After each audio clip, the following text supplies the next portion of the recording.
तो यहाँ पर लोग देख रहे हैं, ये सूरज सिंह नेगी जी के घर की दृश्य हम आपको दिखा रहे हैं। यहाँ पर गांव वाले और बाहर से भी लोग आए हैं और साथ में जो कांग्रेस के वरिष्ठ नेता हैं, मंत्री रहे हैं उत्तराखंड में, हरक सिंह रावत जी भी पहुंचे हैं और उनसे हम बात करेंगे। उन्होंने खुलकर बोला है कि हम उनको सपोर्ट करेंगे, हर तरीके से सपोर्ट करेंगे और कहीं ना कहीं धामी सरकार और जो नेता हैं बीजेपी उनको लेकर भी कहें। आपने जो कहा है कि सूरजजीत सिंह नेगी जी को लेकर लगातार पोस्ट डाली जा रही है कि वो माफिया हैं, कई तरह की बातें कही जा रही हैं, लेकिन आपने जो कहा है कि पूरी कांग्रेस उनको सपोर्ट करेगी, क्या आप लोग, पूरी टीम आपकी सपोर्ट करेगी, लगता है? देखिए, जिस तरह सूरज सिंह नेगी जी लगातार भ्रष्टाचार, चाहे खनन भ्रष्टाचार हो, चाहे विकास के मुद्दे हों, आज जिस गांव में हम सूरज सिंह नेगी जी के गांव में आए हैं, आज तक यहाँ सड़क नहीं बन पाई, जबकि माननीय अमित शाह जी ने, जब वो इस क्षेत्र में आए थे, माननीय अमित शाह जी ने कहा था कि चुनाव होते ही ये सड़क बन जाएगी।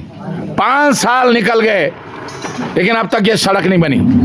और अगर माने सूरज सिंह नेगी जी ये आवाज उठा रहे हैं, हमारे महेंद्र भाई ये आवाज उठा रहे हैं, भटजी अगर उठा रहे हैं, हमारी बेटी आकांक्षा अगर आवाज उठा रही है, तो उन पे फर्जी मुकदमे लगाए जा रहे हैं।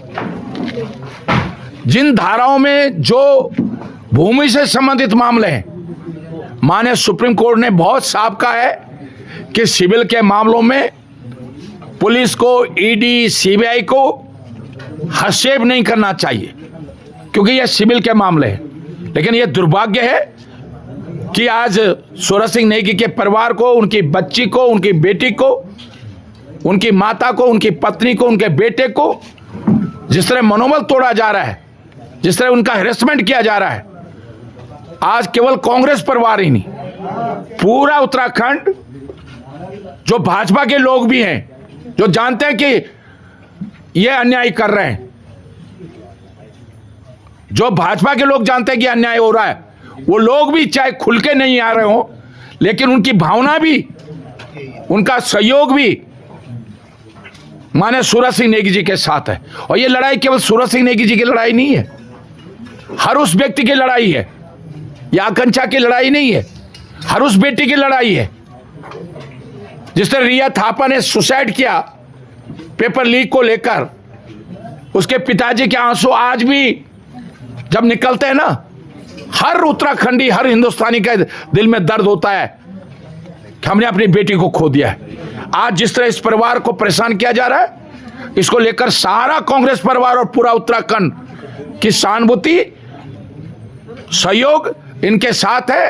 कानूनी लड़ाई हम अलग से लड़ेंगे, लेकिन अगर इस कानून का दुरुपयोग, अगर मैं पुलिस कप्तान को चेतावनी दे रहा हूं, मैं माननीय मुख्यमंत्री को चेतावनी दे रहा हूं कि अगर आपको कुछ करना, हरक सिंह रावत को जेल भेजो, हम जेल जाने के लिए तैयार हैं।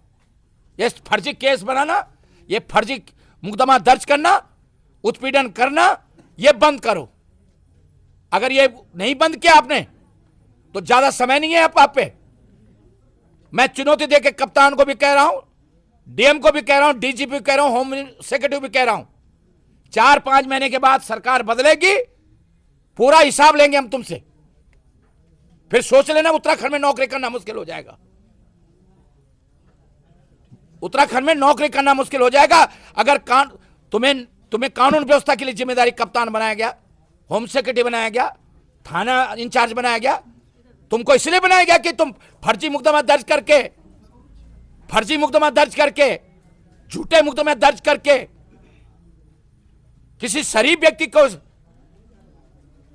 उसकी छवि को धूमिल करने की कोशिश करो, तो इसको उत्तराखंड के लोग बर्दाश्त नहीं करेंगे। हम उस समय जब उत्तराखंड का आंदोलन चल रहा था, हमने मुलायम सिंह की सरकार, मैंने तो विधानसभा में कहा मुलायम सिंह को कि मैंने कहा, मुलायम सिंह जी, तुम्हारी सरकार के पास गोलियां कम पड़ जाएंगी, लेकिन उत्तराखंड के लोगों के सीने गोली खाने के लिए कम नहीं पड़ेंगे। हम सहन नहीं करेंगे इस चीज को, गलत चीज को। कोई, हाँ, किसी ने अपराध किया है, किसी ने खून किया है, किसी ने चोरी किया है, उसको सजा होनी चाहिए, लेकिन आप जबरदस्ती किसी को परेशान करो, इसको कैसे कोई स्वीकार कर सकता है?